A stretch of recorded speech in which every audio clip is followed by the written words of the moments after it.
Hello everyone and welcome back to the Powering Thoughts podcast. So in this one I'm going to be talking about something that I've found really interesting over the past couple of weeks, and I'm pretty sure everyone else is probably quite aware of it as well.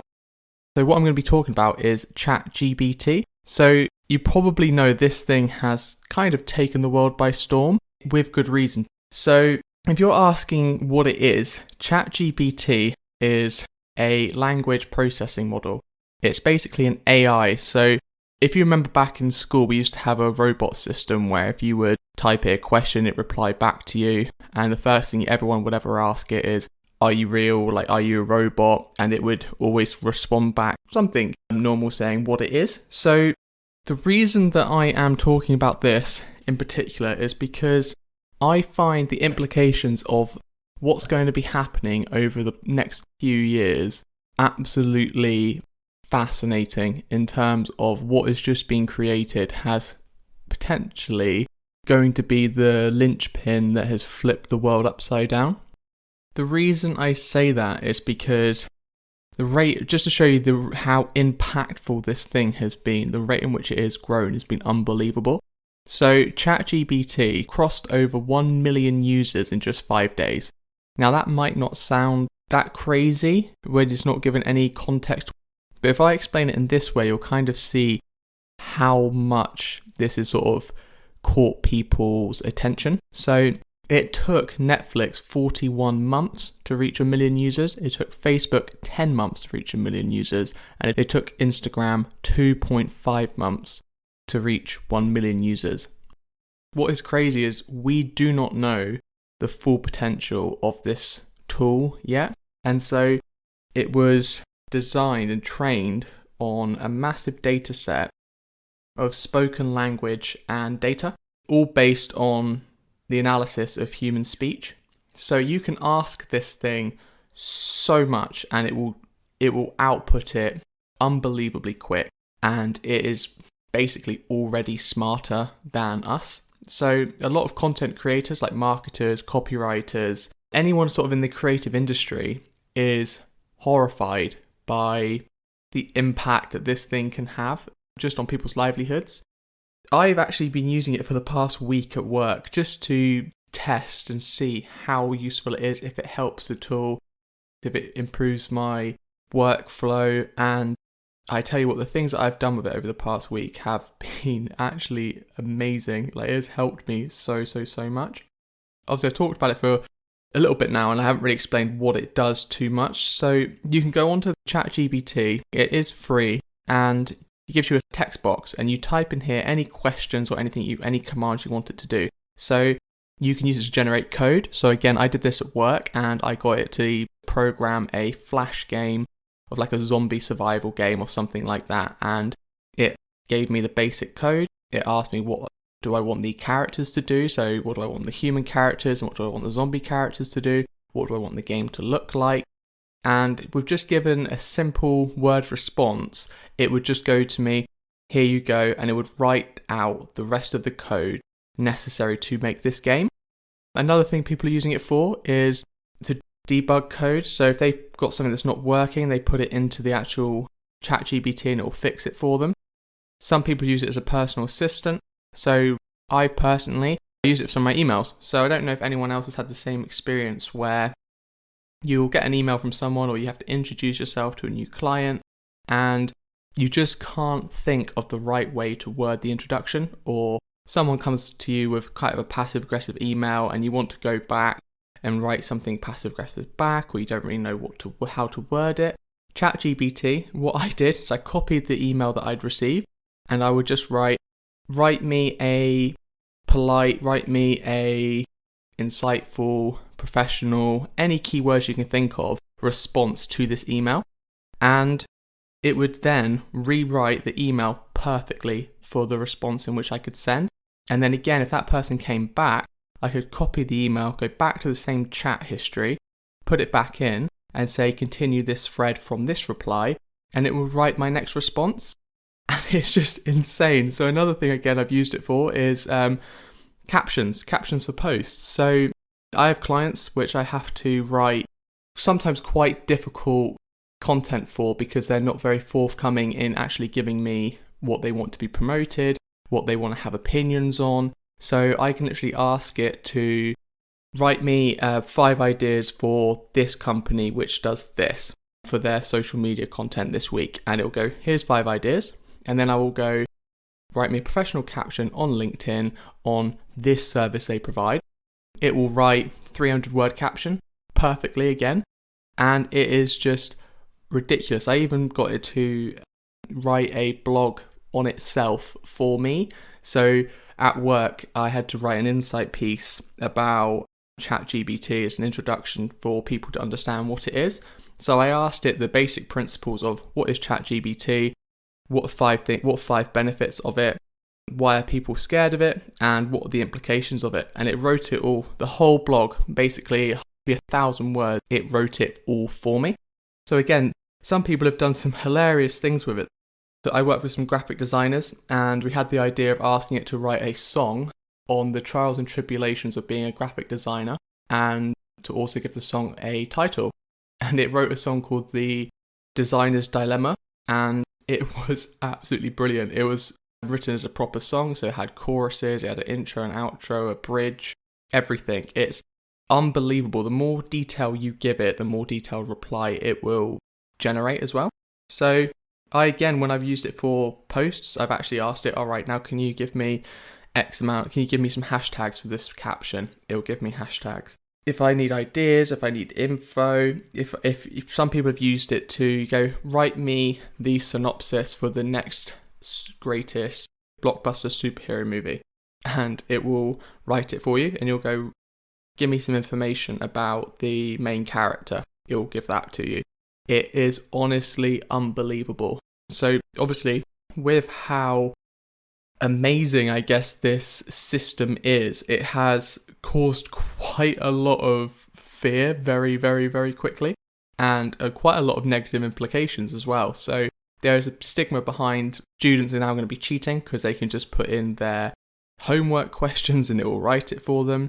They could use it for so many things, and basically a lot of people are quite scared that it's going to make everyone an expert. So then in that sense, that what would take us years to actually learn and understand, it can output it in seconds. So because of it being this impactful and causing this much fear, what's quite fascinating is the whole of the New York State has banned it in schools just because of the implications of it impacting education. And with this scale of development in technology, there is a bit of an arms race going on as well, in terms of all the big giants you could think of all want a piece of this, because if they can get the rights to it or the technology, then how it could be implicated into everyday consumption by the general public would have massive, massive effects on just society as a whole. So ChatGPT was made, and in obviously 5 days it went to 1 million users. It went from being unknown company of, I believe it was like only a handful of people, to a 32 billion valuation. 32 billion. So what happened is, I believe it was Microsoft now own 49% because they wanted it so they can compete with Google. Because again, I don't need Google right now for what I'm using it for. So if I need to write a caption, I'm not going to go onto Google to have to look through loads of different sites to try and find inspiration to put something together. This thing will give me an answer, and it will save me so much time. So again, the implications of it are absolutely unreal, but there's some things that we do need to understand as well. So although it is AI, it's not AI in the sense in which we imagine something like Skynet from Terminator or anything like that. It isn't self-aware. It technically right now is a predictive model that if you give it 3 words, it'll try and guess the 4th, so to speak. So it's based off of text and data sets that we have shared. So it's always going to be pulling from information that we have created. So if we are wrong in what data we are putting into it, it's going to be biased towards that data. It isn't creating anything new. It is mirroring what is already being received and then predicting what the right answer would be. So in terms of that, what's quite fascinating then by that is right now it's been given a data set where it's almost like 100 billion or something like this, and it's already this intelligent. So people are already fearful of the fact, well, what if you gave it access to the entire internet? If you gave it access to the entire internet, it would know everything. Surely there isn't an answer in which we can ask it that it wouldn't have an answer to.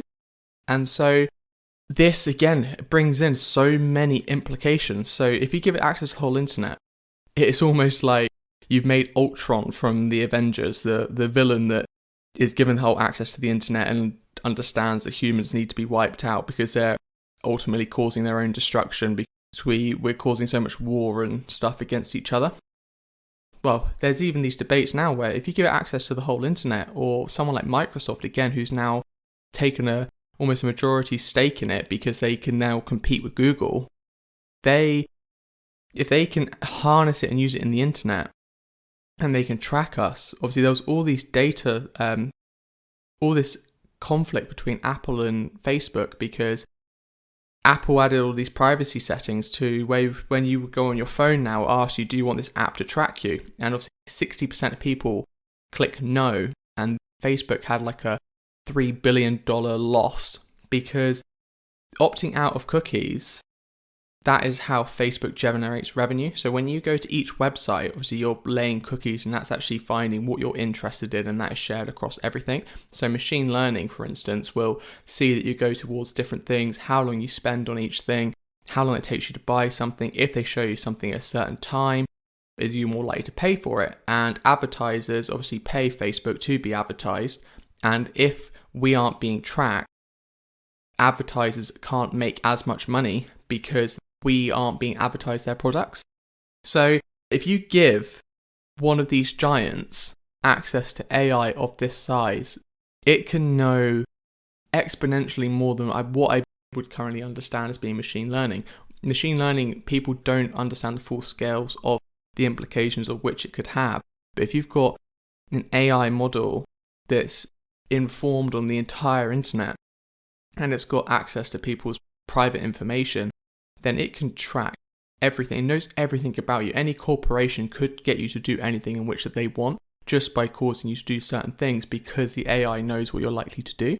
So this is what's quite interesting. But again, at the moment, this is the closest what we've come to almost seeing these things like Skynet and all that possibly coming a reality or some dystopian future. But there is some things going back to the fact that it is currently only a predictive model. It isn't conscious, it isn't self-aware. But I was listening to Brett Weinstein and Joe Rogan's podcast, and there's something that was absolutely fascinating to me. So within this podcast, Brett Weinstein's talking about how humans learn. So when obviously a kid is born, they are only aware of their own needs.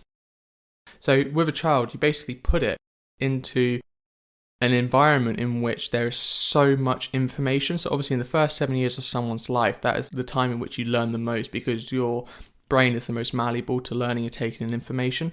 So a kid is obviously put in an environment, it tries different phonemes, different sounds, different patterns of words together to build sentences, to basically dial in to the people that are around it to then communicate. And that is how it develops consciousness. And so obviously through having that, it develops empathy and understanding the difference between itself and someone else and how its actions can impact someone else due to understanding its own conceptions of feelings. So what's quite crazy about that is we don't know how that works in humans. We don't know at what point does this child that's given all this information become conscious.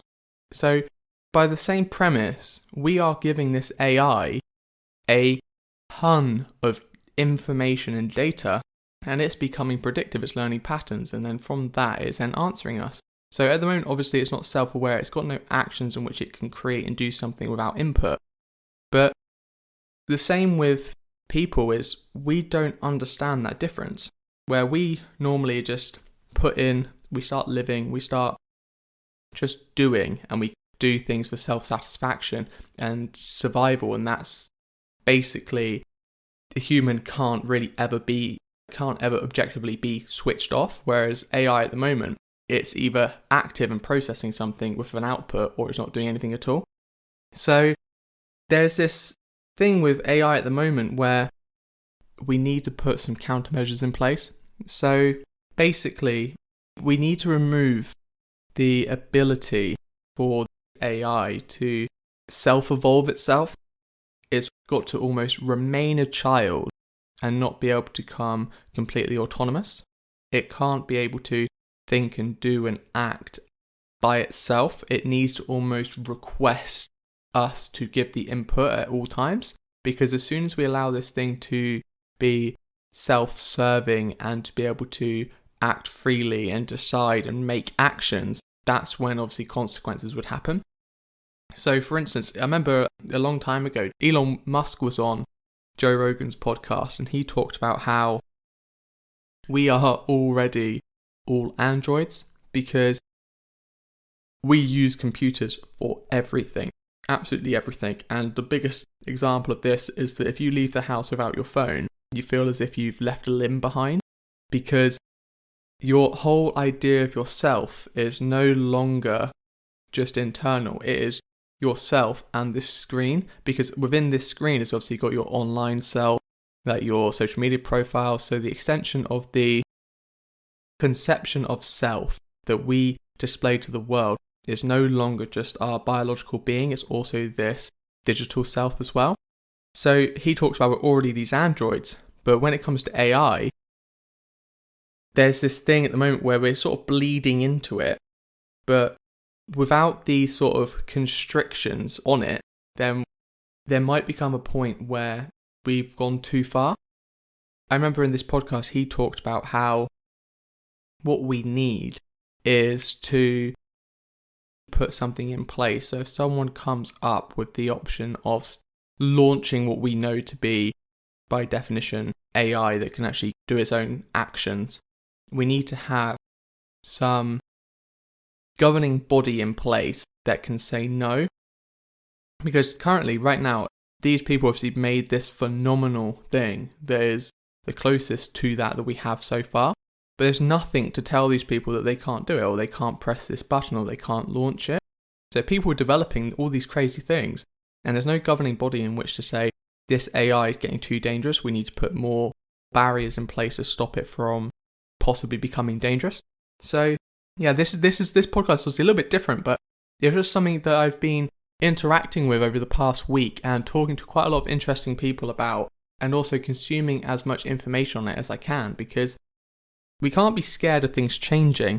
And obviously this is something that's going to be a big part of our lives now, all going forwards, and it's almost better to adopt to it and use it as a tool and get used to it now than too late. So again, now I use it for my daily workday. It saves me so much time that I already can't imagine not using it, because a task that would normally take an hour of research, I can cut down drastically by asking very specific questions from the information I already know to give me the basis of what I need. So I kind of want to leave this podcast on just a couple of questions just for people to think about, and just to process through their own heads and what they think about AI and how things are changing and where we're going in the future. So one of the ones that I asked a graphic designer that I work with that I thought was really, really quite interesting is there a skill or something that we do as people that cannot be replaced? Now, I say that because with humans, we're always going to be our own biggest problem, because we always want to move forwards, we always want to improve, we always want to make things easier. Sometimes because actually we're lazy, so we want to make things easier, so we have to do less, which is it sounds counterproductive, but in everything that we're doing, we're trying to make things better so that we don't have to do as much. So for instance, like we used to write everything on stone, let's say for instance, with a chisel or whatever they did back in caveman times, to write on walls. Then obviously we got pen and paper. Now we use Word documents, we use Google Docs, we use all these kind of things, and we email it between us because it's easier than sending a letter. So each of these evolutions kind of makes the thing that was before a little bit more irrelevant. And again, when it comes to beauty and stuff like this, like we used to travel to see places. Now we travel to take photos to show other people that we've been places, because again, it looks better in a sense of self, and it's usually a way of status, of displaying status and to draw attention and to stand out. It's no longer just about the act of going to go see a place, because if it was, you wouldn't be posting photos. And if you're saying, I'm doing it because I enjoyed it, I want to share it with my family, then you can take those photos and just send it to your family. You don't have to post it on social media. So again, with the whole idea of photos and stuff like this comes content creation and the marketing industry. How many generations? This is ChatGPT 3. ChatGPT 4 is almost going to be well over like a couple of hundred, maybe even 1,000 or a million times bigger. There was an example of it on Alex Hormozzi's Instagram that was just insane, the amount of zeros and the scale of which it's going to be bigger than ChatGPT 3. And the implication was that you can give ChatGPT 4, so we're on ChatGPT 3 currently, you can give ChatGPT 4, which is coming out quite soon, is already being tested, a single prompt, and it can write you a 60,000 word book. So this is insane. And again, it's like, if it comes to any skills that won't become necessary anymore, it's like if we can get a computer to write this thing for us, everyone becomes authors. Content creators, we used to have, obviously it started off with cameras, then obviously social media came about, which then meant that you had to post the best photo in the best way to get the most attention, and then that's what makes a product successful for a business. And so now it's like you used to just paint a picture or draw a picture or be creative. Now you take a photo, you send it to an agency will make it better or look nicer and do graphic design, but with Photoshop and all these tools which a lot of people don't think are accessible to the beginner. So what happens? They create Canva, and then Canva again steps it up and makes everything more accessible, which means that a beginner can almost be a hell of a lot closer to an expert, and that gap between the two dramatically reduces.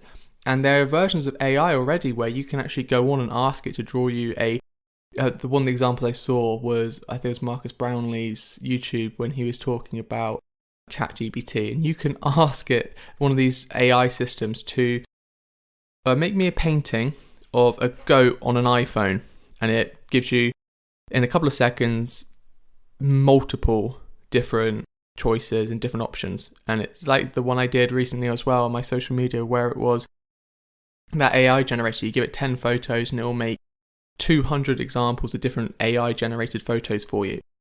But for one person to do that, to design that would take hours of work. And so yeah, that's a question I wanted to ask and leave people with, is why is there anything that we currently do that cannot be replaced? Because there is a very, very interesting Dostoevsky quote, which many people might be aware of, and it is the whole idea that if you give a man his cake and everything he needs, and all he has to do is just continuation of his species, so he just does nothing all day, has everything he wants, then he will do everything he can to cause some form of chaos because life's too boring, there's nothing to do. If you were to tell that man that he was as predictable as pressing a piano key, then he would go even more crazy to try and present himself as being anything other than predictable. And so we are creating these things that are almost taking away and making everything a lot more accessible, but then again, it can start doing it for us, which then gives us less to do and less to create. So in this sense, we are potentially slowly edging ourselves towards our own destruction, because again, I believe it was Dostoevsky said that trouble is caused for a man cannot sit in a room by himself and just think. And I believe that's very, very true, because if you look at COVID, mental health absolutely soared during the lockdown. And the reason is because they were forced into a room by themselves and had nothing to do. Their communication was limited and they were stuck in a space in which they couldn't do anything. So I remember there was one day when you're allowed out for an hour, me and my brother went for a bike ride and there was no cars on the road anywhere. Now, in the normal day, there's traffic jams all day and until late time at night when everyone's asleep. But the reason there's people on the road all the day is because we're all creating so much noise in our lives in which we are trying to make sure that we're avoiding sitting with ourselves and actually thinking about what we want. We choose the problems that we have and we reduce our lives down to a single box. And it's a way in which the confines in which that we're happy to live within, because if we were to understand that we were completely free, it would be too much responsibility. So we reduce our lives down to these small boxes and we add noise into it. So we go, I've got to go shopping this day, I've got to go see this person, I've got to go see that person.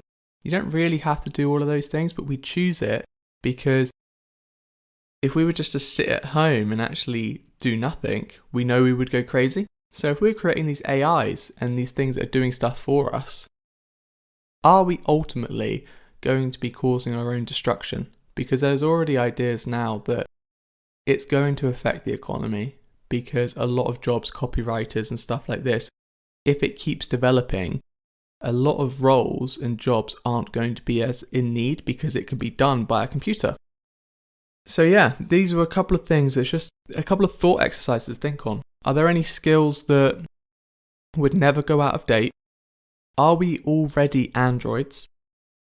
And are we ultimately slowly causing our own destruction? Because a population can't continue to increase if the roles in which people are able to work to sustain themselves is decreasing. So yeah, there's a couple of different interesting thoughts, and these are things that I've just been working over in my head for the past couple of weeks using this ChatGPT. It is something that is a phenomenal tool. You have to go check it out because this is obviously a very big change that's going to impact everyone, and I would encourage everyone to go check it out. So yeah, thank you for listening. See you in the next one.